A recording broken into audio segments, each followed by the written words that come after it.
Hello everyone, welcome to let's crack it.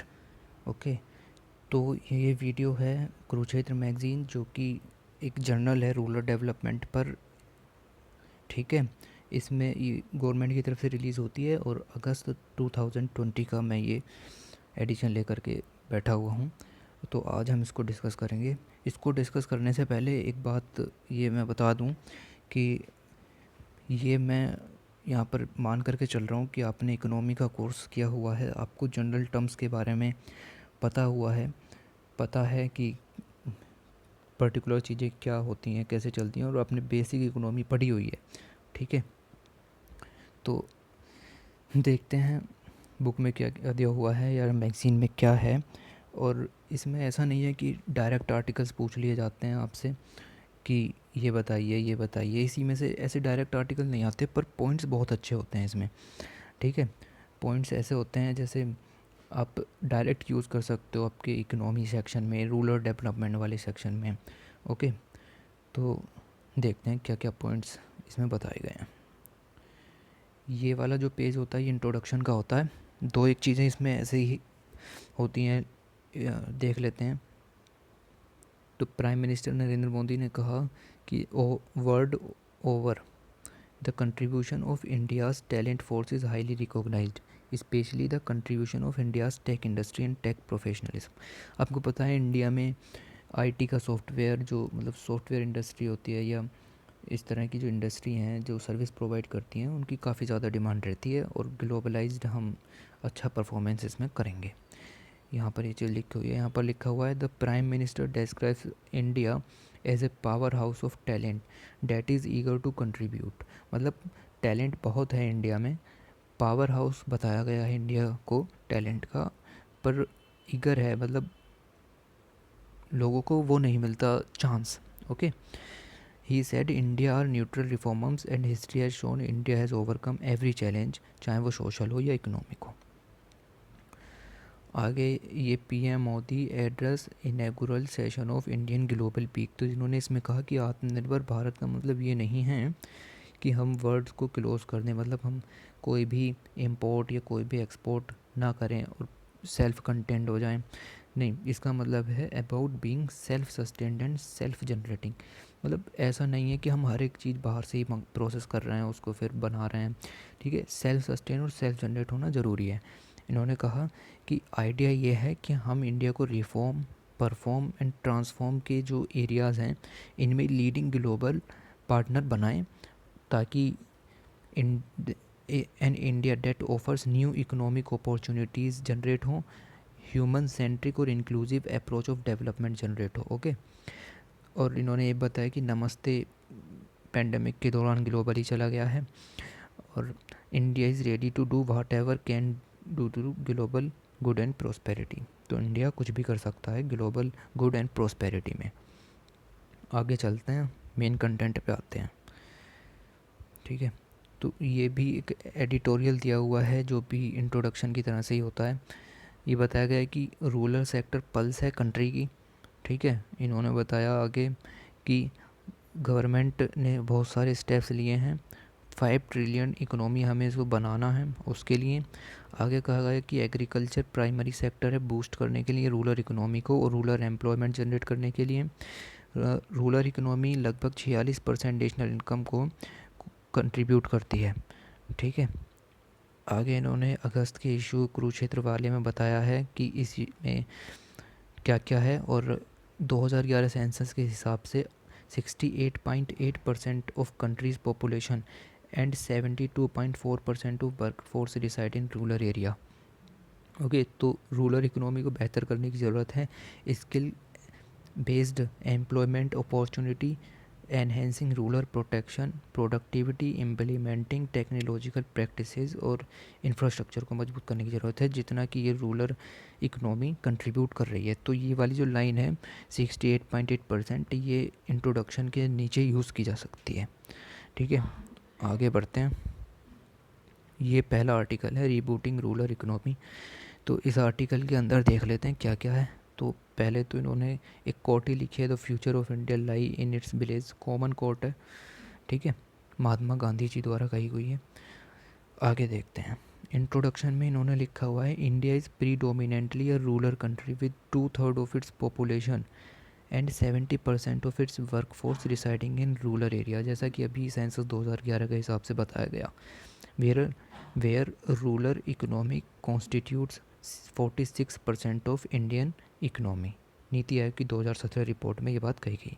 तो ये सब आप एज इट इज़ यूज़ कर सकते हैं अपनी आंसर राइटिंग में, ठीक है। आगे बढ़ते हैं, क्या कहा गया है यहाँ पर लिखा हुआ है, एन एस्टिमेटेड 497 मिलियन वर्कफोर्स, जिसका 94% work in private and unorganise sector में लगा हुआ है। तो आपको पता है कि इतनी वर्क पॉपुलेशन है और इसका 94% प्राइवेट और अनऑर्गेनाइज्ड में लगा हुआ है, तो government is emphasizing more on unorganised sector, ठीक है। आगे लिख रहा है कि हमें फार्मर्स की इनकम भी डबल करनी है। आत्मनिर्भर भारत अभियान शुरू किया गया, 20 लाख करोड़ रुपए का पैकेज दिया गया, accelerating the growth in rural economy, ठीक है। आगे देखते हैं नेक्स्ट पेज पर क्या लिखा हुआ है। या सेल्फ रिलायंट इंडिया मिशन, जो कि अभी अभी शुरू किया गया आत्मनिर्भर भारत अभियान के अंदर ही, with special focus health care पर रहेगा, एम्प्लॉयमेंट और फाइनेंशियल सपोर्ट पर रहेगा। आगे इन्होंने अब ये इशू आ गया, doubling of farmers income by 2022। तो इस पर एक अच्छा क्वेश्चन बन सकता है कि फार्मर्स की इनकम डबल कैसे की करें और क्या क्या इश्यूज़ आ रहे हैं और गवर्नमेंट ने अब तक क्या क्या किया है, ठीक है। तो देख लेते हैं। फार्मर्स की इनकम डबल करने के लिए इंटर मिनिस्ट्रल कमेटी बनाई गई थी ऑन डबलिंग फार्मर्स इनकम। इन्होंने एग्जामिन किया और प्रिपेयर किया a blueprint considering all the issues and challenging related to doubling farmers income. तो कमेटी ने कुछ रिकमेंडेशंस दी कि कैसे कर सकते हैं, उनको देख लेते हैं। इन्होंने बताया कि अगर एग्रीकल्चर सेक्टर में रिफॉर्म करने हैं तो ये करो, improvement in crop productivity, crop की प्रोडक्टिविटी बढ़ाओगे तो ऑब्वियस ही बात है कि इनकम ज़्यादा जनरेट होगी और फार्मर्स की इनकम डबल की जा सकती है। लाइव स्टॉक प्रोडक्टिविटी बढ़ाओगे तो भी फार्मर्स की इनकम डबल की जा सकती है। Efficiency in use of resources, saving in the cost of production, जैसे पानी है तो इरिगेशन जो ट्रेडिशनल वे में होती है उसको ना करके माइक्रो इरिगेशन या ड्रिप इरिगेशन की जाए और इंटीग्रेटेड फार्मिंग सिस्टम का यूज़ किया जाए। Okay, increase in crop intensity, मतलब जो हाई यील्ड क्रॉप्स हैं जिनसे ज़्यादा जो है जो महंगी बिकती हैं, जो कि हाई यील्ड क्रॉप्स होती हैं, उनको यूज़ किया जाए। Diversification towards high valued crops, जो मैंने अभी बताया, जैसे कॉटन है या शुगर केन है, इन सब की तरफ जाया जाए, ना कि राइस और सिर्फ व्हीट को ही उगाया जाए। Improvement in real prices received by farmers, ठीक है। एमएसपी जैसे कि हम दे रहे हैं, तो ये सब इश्यूज़ और सुझाव दिए इन्होंने, कुछ इम्प्लीमेंट किए गए हैं और कुछ बाकी हैं। अगर एग्रीकल्चर में नहीं तो एग्रीकल्चर से बाहर क्या कर सकते हैं, जैसे फार्म ऑक्यूपेशन से नॉन फार्म ऑक्यूपेशन पे जा सकते हैं, जैसे कि हम बैकयार्ड पोल्ट्री कर सकते हैं, गोट रियरिंग कर सकते हैं, फिशरीज़ है, डेयरीज़ है, वेजिटेबल फ्रूट्स हैं, फूड प्रोसेसिंग है, हाई यील्ड क्रॉप्स को हम उगा सकते हैं। तो आगे लिखा हुआ है, this whole doubling farmer income is challenging because काफ़ी सारे इश्यूज आते हैं, बट अटेनेबल भी है। कैसे? अगर हम डेवलपमेंट इनिशिएटिव्स चलाएं, टेक्नोलॉजी प्रोवाइड करें, पॉलिसी रिफॉर्म्स करें एग्रीकल्चर में, तो फार्मर्स की इनकम को बढ़ाया जा सकता है। कुछ स्टेप्स लिए जा चुके हैं, देखते हैं कौन कौन से लिए गए हैं। जैसे यहाँ लिखा हुआ है, एडवोकेटिंग प्रोग्रेसिव मार्केट रिफॉर्म्स लिए गए हैं। आपको पता है एपीएमसी मंडीज़ आई थी, लेकिन फिर उसमें भी गड़बड़ होने लगी तो हमने उसको ई नाम पोर्टल से जोड़ दिया। ओके, तो अब ये सब प्रॉब्लम ख़त्म हो गई है, अब घर बैठे ही आप अपनी सेल कर सकते हैं। तो ये सब मार्केट रिफॉर्म्स होते हैं। आगे लिखा हुआ है कि कॉन्ट्रैक्ट फार्मिंग को भी सपोर्ट किया गया है। कॉन्ट्रैक्ट फार्मिंग एक्ट के द्वारा ग्रामीण हाट्स को अपग्रेड किया गया है। आगे लिखा हुआ है, प्रोवाइड किया गया है ई नाम ऑनलाइन ट्रेडिंग प्लेटफॉर्म। आगे है, सोइल हेल्थ कार्ड्स डिस्ट्रीब्यूट किए गए हैं। आपने पढ़ा होगा सोइल हेल्थ कार्ड इश्यूज़ के बारे में और इन सब चीज़ों के बारे में। ओके, आगे प्रधानमंत्री हमने कृषि सिंचाई योजना शुरू की, जिसके द्वारा पर ड्रॉप मोर क्रॉप और ड्रिप इरिगेशन और माइक्रो इरिगेशन पर फोकस किया जाएगा। प्रधानमंत्री फसल बीमा योजना, हमने इंश्योरेंस कवर स्कीम भी शुरू की। ओके, आगे हमने किसान क्रेडिट कार्ड भी लॉन्च किए। Making loans available at 4% annum rate. आगे इंक्रीज़ द हमने एमएसपी शुरू किया खरीफ एंड राबी क्रॉप्स के लिए। ओल्ड एज पेंशन दी रेस 3000। Okay, 5 crore beneficiaries. तो ये रिफॉर्म्स लिए जा चुके हैं, स्क्रीनशॉट ले सकते हैं आप इनका, यूज़ कर सकते हैं और ये आएगा ही। रिसेंटली हमने इसेंशियल कमोडिटीज़ एक्ट भी अमेंडमेंट किया है, और हमने जैसे सीरियल्स है, पल्सेस है, ऑयल सीड्स हैं, एडिबल ऑयल्स है, ओनियंस हैं, पोटैटोज़ हैं, इनको हमने एसेंशियल कमोडिटीज़ की लिस्ट से बाहर कर दिया है। अब अगर आप इनकी होर्डिंग वगैरह भी करते हो तो भी कोई पेनल्टी वगैरह कुछ नहीं होगी। ठीक है, ओके, आगे देखते हैं। आत्मनिर्भर भारत अभियान, ये तो सिंपल है, आपको 20 लाख करोड़ रुपए का पैकेज दिया गया था। इसकी जो वो है वो देख लेते हैं। ये क्या कह रहा है कि क्या क्या हो चुका है उसके बारे में भी बताया गया है। जैसे 25 लाख न्यू किसान क्रेडिट कार्ड सैंक्शन हुए हैं with A loan amount of 25,000 crore. 63 lakh loans of birth 86,600 crore approved हुए हैं। रूरल इंफ्रास्ट्रक्चर मजबूत हुआ है, और रूरल इंफ्रास्ट्रक्चर डेवलपमेंट फंड बनाया गया है जो कि नाबार्ड द्वारा बनाया गया था during March 2020 for rural infrastructure. Okay, further the government has also announced Aatmanirbhar Bharat package में 3 lakh crore emergency credit line guarantee scheme. आपने इसके बारे में पढ़ा होगा। Emergency credit line guarantee scheme important है specially for the micro small and medium enterprises. तो क्या है ये scheme, emergency credit line guarantee scheme? तो जैसे लॉकडाउन हुआ था तो एमएसएमईज़ को लॉस्ट हुआ, अब उन्हें लोन की ज़रूरत पड़ेगी, तो इसके द्वारा इन्हें लोन दिया जाएगा। और ये स्कीम 31 अक्टूबर तक ही वैलिड है, या फिर अगर हम 3 लाख करोड़ का डिस्ट्रीब्यूशन कर देते हैं, जो भी पहले होगा। अब इसमें जो ये एमएसएमई कवर्ड होंगे वो वाले जिनका टर्नओवर 100 करोड़ होगा, और जो मुद्रा का लोन लेते हैं वो भी इसमें कवर होंगे।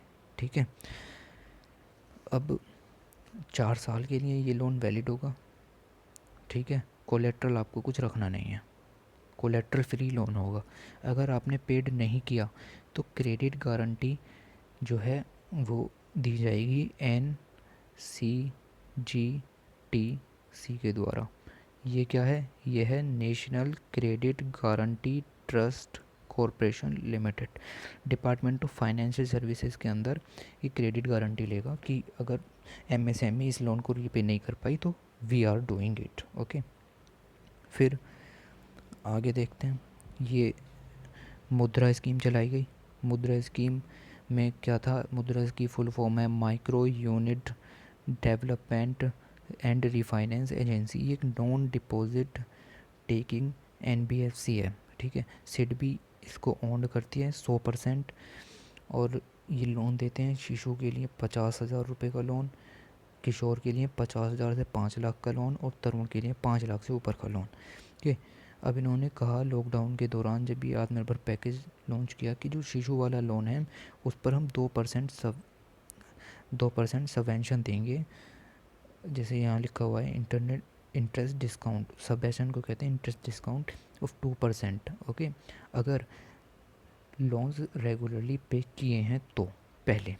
ठीक है, फर्दर मनरेगा आपको पता ही है लॉन्च हुआ है, और wage rate under MNREGA increase कर दिए, 202 रुपये दिए जाएंगे, पहले 182 रुपये दिए जाते थे।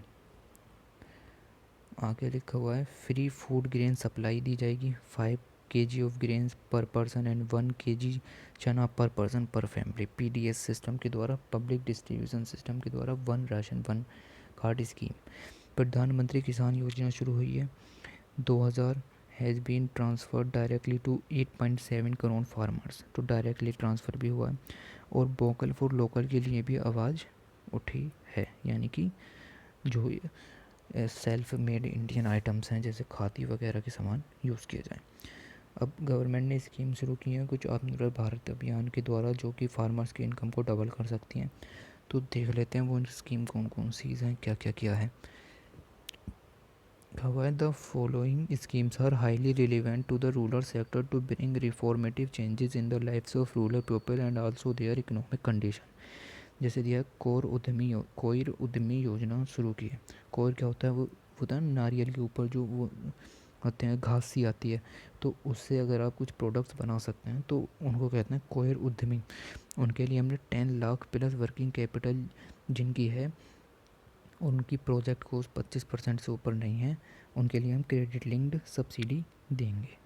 सेम शुरू किया गया है स्किल अपग्रेडेशन एंड महिलाओं के लिए अलग से किया गया है महिला कोयर योजना।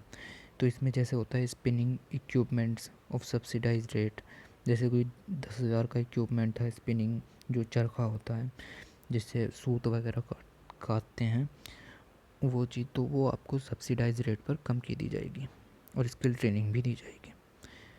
ये टेबल आपके इम्पोर्टेंट नहीं है, ना ही आपको याद रहेगी।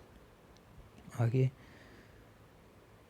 एम्प्लॉयमेंट जनरेशन प्रोग्राम पता ही है, aims at generating employment opportunity through establishment of micro enterprises units. आगे दिया हुआ है हाउसिंग फॉर ऑल प्रधानमंत्री आवास योजना के द्वारा।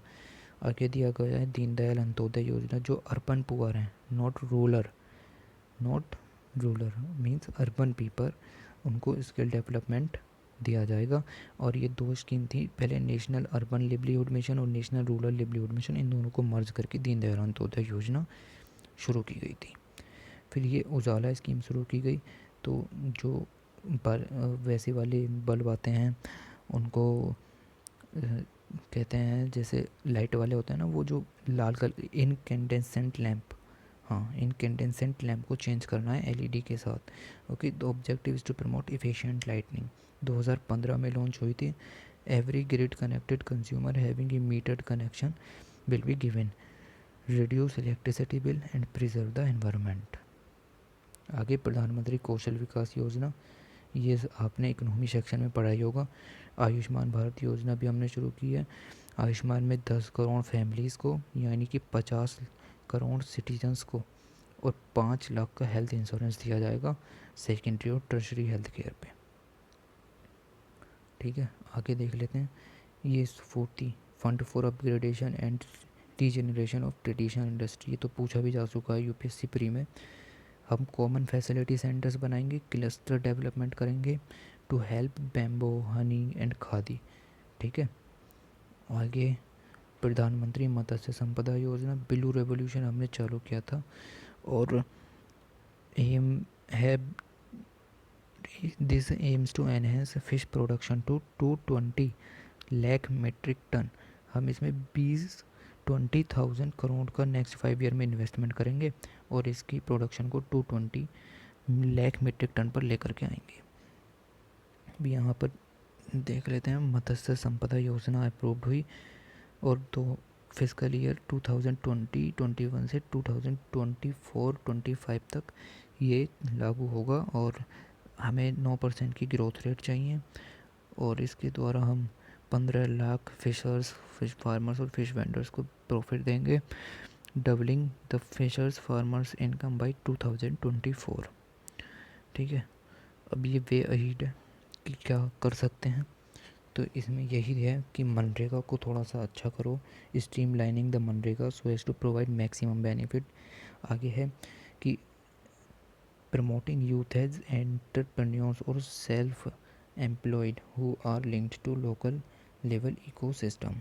ठीक है, प्रमोट बैकयार्ड पोल्ट्री और गोट रियरिंग और फिशरीज ईटीसी को प्रमोट करो। और ये फार्मर प्रोड्यूसर ऑर्गेनाइजेशंस हैं और स्मॉल मार्जिनल फार्मर्स हैं, इनको एनकरेज करना चाहिए। आगे दिया हुआ है working with farmers toward new paradigm shifting from intensive chemical based agriculture, तो पेस्टिसाइड वगैरह का यूज़ कम करके इको फ्रेंडली एग्रीकल्चर प्रैक्टिसेस की तरफ जाना चाहिए। कनेक्टिंग विलेज फिजिकली और इंफ्रास्ट्रक्चर बनाया जाए, डिजिटल इज़ इसेंशियल। आगे लिखा हुआ है कि development of cluster based specialised farming, promotion of organic farming की जाए, extension of farmer credit to fisheries, animal husbandry farmers को, इन सब पर डेवलपमेंट किया जाए। आगे है livestock, fisheries, dairy, vegetable, तो फिर वही इंटीग्रेटेड फार्मिंग का और हाई वैल्यूड यील्डिंग का यूज़ किया जाए। आगे कंक्लूज़न है, और बस कंक्लूज़न में भी यही आपको लिखना है कि the success of India's economy is strongly rooted in rural area as the prime minister highlighted the self centred system, self reliant India और आत्मनिर्भर भारत अभियान। ओके, तो ये आपका आर्टिकल जो था ये डबलिंग फार्मर इनकम पर था कि किस तरीके से फार्मर्स की इनकम को डबल किया जा सकता है और कौन कौन से प्रोविजंस हैं या लागू होने हैं। नेक्स्ट आर्टिकल देख लेते हैं क्या है। ये है agriculture pivotal to economic revival. अभी आपको पता है कि कोविड की वजह से इकोनॉमी में स्लो डाउन आ गया है, तो उसको रिवाइवल करने के लिए एग्रीकल्चर हेल्प कर सकता है। तो देखते हैं, ये आप इंट्रोडक्शन में यूज़ कर सकते हैं। Agriculture sector contributes to $265 billion which is 17% of GDP. ठीक है, ये गुड इंट्रोडक्शन हो सकता है एग्रीकल्चर के क्वेश्चन के लिए। और एम्प्लॉय करता है 60 से 70% ऑफ इंडियन पॉपुलेशन। ठीक है, the country house nearly 1/4 of the world's farmer and contain 48% of world's arable land. India is world's top producer of pulse milk और सेकेंड लार्जेस्ट प्रोड्यूसर है व्हीट का, राइस का, vegetables, fruits and third largest producer of food grains. ठीक है, तो ये सब introduction में यूज़ हो सकता है। According to NITI Aayog the agriculture sector is silver lining for current Indian economy.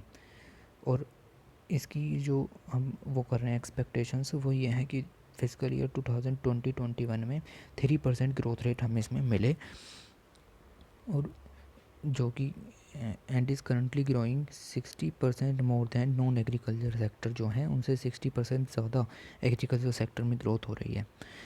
और it's share in economy of India is around 17%, which is much higher compare to manufacturing sector.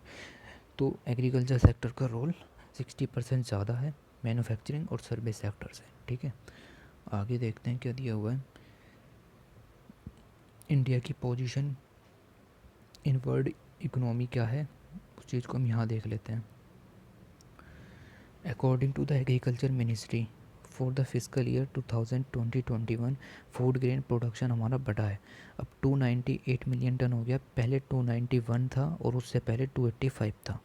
ठीक है, तो यहाँ पर कोई कमी नहीं है मिल्क की, इसेंशियल फूड ग्रेन्स की ड्यूरिंग द पेंडेमिक। ये इंडिया सिनेरियो हो गया। आगे दिया हुआ है agriculture leads the way for economic recovery कैसी की जा सकती है एग्रीकल्चर के द्वारा। Agri operational faced least disruption during lockdown. Agriculture को सबसे कम नुकसान हुआ है लॉकडाउन के दौरान। ओके, ये data is not important, that much data you have to know not know. Okay, अब कंसर्न्स क्या हैं यहाँ पर लिखा हुआ है। जैसे अभी home returning of immigrant labourers हुई थी, तो ये जो नंबर है ये काफ़ी बड़ा है, और अब इन पर एम्प्लॉयमेंट की कोई ऐसी वो भी नहीं बची है कि एकदम से एम्प्लॉयमेंट मिल जाएगा। तो इनको हमें स्किल वगैरह सिखानी चाहिए और नेक्स्ट स्टेप के लिए रेडी रखना चाहिए।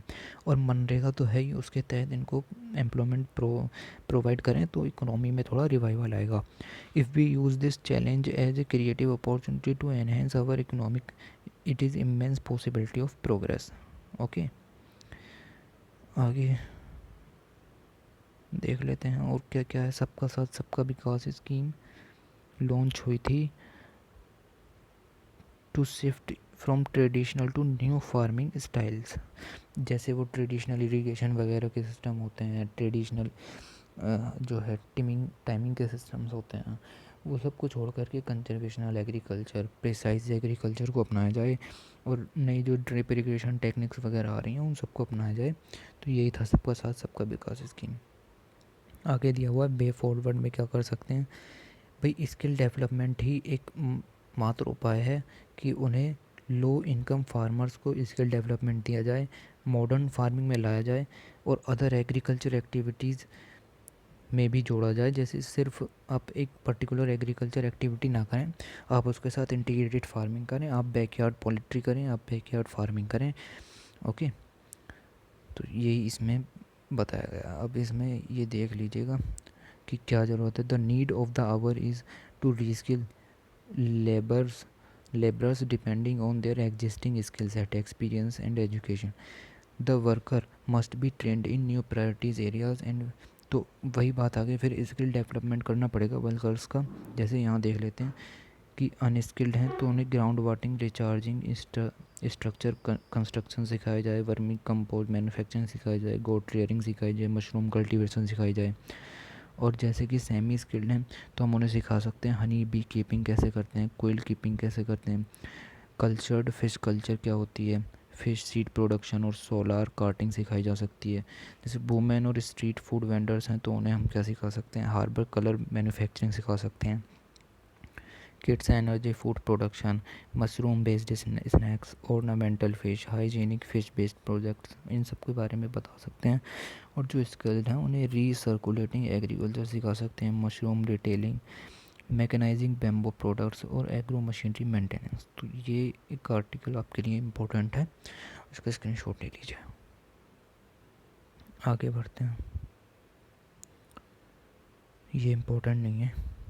Role increasing role of women in farming. However, only less than 10% of India's land is owned by women, and still their access over resources remain very low as compared to their male counterparts. It is right time to eliminate the gender inequalities for a better outcome at the farm level. Okay. अब यही है, इसकी headings आप पढ़ लीजिए। Promoting farmers led organisations, contingency crop planning, ठीक है, इन सबको करेंगे तो एक agri and social entrepreneurship and technical skill developments. ठीक है, आगे लिखा हुआ है गवर्नमेंट इनिशिएटिव ड्यूरिंग लॉकडाउन में भी काफ़ी सारे इनिशिएटिव लिए गए, जैसे किसान रथ ऐप लॉन्च हुआ, all India agriculture transport centre launch हुई, किसान रेल लॉन्च हुई, प्रधानमंत्री किसान सम्मान निधि में इंस्टॉलमेंट्स दिए गए, ई नाम पोर्टल पे काफ़ी ज़्यादा चीज़ें हुई, कमोडिटीज़ एक्ट अमेंडमेंट हुआ। ठीक है, और यही है back to village slogan post COVID में शुरू हो गया है, और इसी से ही हम अपनी इकोनॉमी को रिवाइव कर सकते हैं।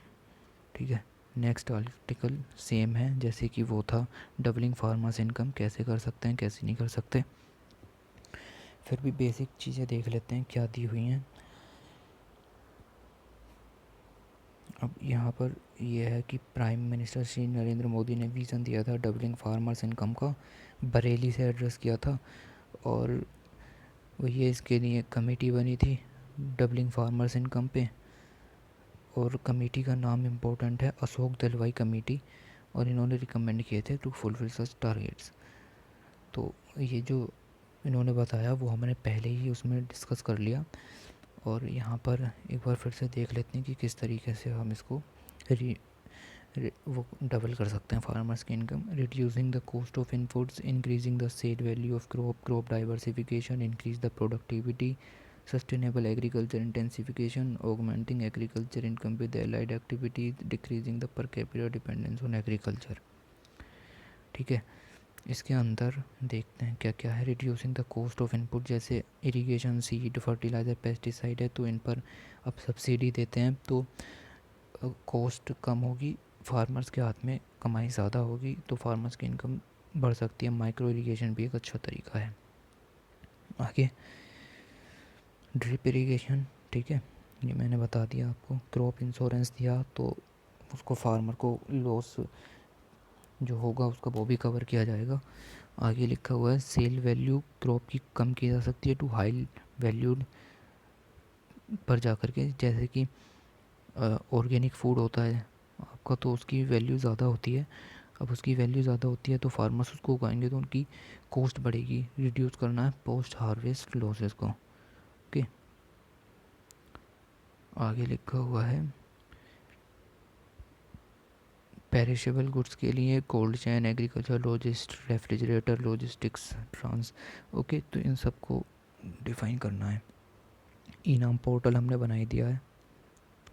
क्रॉप डाइवर्सिफिकेशन में फिर से वही आ जाता है कि एडिशन ऑफ न्यू क्रॉप्स और cropping system to agriculture production on a particular farm, taking into account the different returns from value added crops. Okay, तो हॉर्टिकल्चर की जाए, माइक्रो इरिगेशन और प्रमोशन हो न्यू कल्चर का। जैसे कि फर्स्ट ग्रीन रेवोल्यूशन हुआ था तो उसको भी दोबारा से एक नीड ऑफ द आवर है, have the potential to replace rice and wheat को रिप्लेस किया जाए, oil seed pulses and diversification किया जाए क्रॉप्स का। ठीक है, तो आगे दिया हुआ है फास्ट ग्रोइंग ट्रीज़ होते हैं जैसे पॉपुलर का, यूकेलिप्टस का, तो वो एक शॉर्ट पीरियड ऑफ टाइम में मैक्सिमम इनकम जनरेट कर सकते हैं, उसको लगाया जा सकता है, इकोनॉमी वैल्यूएबल सॉल्यूशन है। इंडिया फार्म यील्ड काफ़ी लो है, India rice production is 2.5 tonne, जबकि चाइना में उसी एरिया में 5.1 टन और वियतनाम में 5.6 टन उगती है। ठीक है, जबकि इंडिया में 2.6 टन उगती है। उसी एरिया में जो राइस उगता है वो कम उगता है इंडिया में, यानी कि इंडिया की सॉइल की प्रोडक्टिविटी कम है, तो ह्यूज यील्ड वेरिएशन आ जाता है क्रॉप्स में with in the states also. और ये कुछ प्रैक्टिसेस हैं जैसे जीरो टिलेज है, कंजर्वेशन एग्रीकल्चर है, प्रिसाइज एग्रीकल्चर है, रोटावेक्टर और हैप्पी सीडर मशीन्स का यूज़ कर सकते हैं। इनकी कॉस्ट ज़्यादा होती है पर सरकार को ही सब्सिडाइज पर प्रोवाइड करानी चाहिए। फिर वही high yield variety, hybrid seed और क्रॉप का यूज़ किया जाना चाहिए। आगे सस्टेनेबल एग्रीकल्चर इंटेंसिफिकेशन बढ़ाया जाए, crop intensification, improving on farm water and soil fertility management, minimum tillage, introducing rotation crops. ठीक है, क्रॉप्स एक ही क्रॉप को अगर आप बार बार उगाते रहोगे तो वही परेशानी आ जाती हैं, फर्टिलिटी सॉइल की अच्छी नहीं रह जाती। प्रिसाइज फार्मिंग का यूज़ कर सकते हैं, मतलब एनालिटिक्स का यूज़ करके कि कितनी सॉइल में मॉइस्चर है और कौन सी फसल अच्छी रहेगी। फिर आप ये कर सकते हैं augmenting agriculture income with allied activities, integrated farming system, dairy, fisheries, poultry आप बैकयार्ड में बना सकते हैं। Multiple use of resources and provide much under national agriculture innovation project supported by world bank and implemented by national council of agriculture research. ठीक है, under the initiative interventions in integrated farming system mode were plan, तो किस तरीके से integrated farming की जाए उस पर ये प्रोग्राम था, वर्ल्ड बैंक लेड था और इंडिया के साथ ये प्रोग्राम किया गया था। ओके, ये चीज़ें हमने पहले ही देख ली हैं कि स्टेप्स क्या क्या लिए गए और क्या क्या लिए जा चुके हैं। आगे पर कैपिटा इनकम बढ़ा सकते हैं, एक्स्ट्रा वर्क फोर्स एग्रीकल्चर से शिफ्ट कर सकते हैं सर्विस सेक्टर पर, और जैसे मेकिंग अप सस्टेनेबल अपॉर्चुनिटीज़ की तरफ को, मैन्युफैक्चरिंग सेक्टर की तरफ को। यहाँ पर आ जाता है work force away from agriculture, the employment diversification towards non farm sector is slow due to the requirement of skill. आगे कंक्लूजन दिया हुआ है, it has been founded that agrarian distress increase that growth in farm income has low and went down farmer income experienced high growth rate. तो ये आप conclusion में use कर सकते हैं अपने। ठीक है, फूड सिक्योरिटी और ये फूड प्रोसेसिंग पर आर्टिकल है, ये अब हम नेक्स्ट वीडियोस में देखेंगे, इससे नीचे का जो भी कुछ है।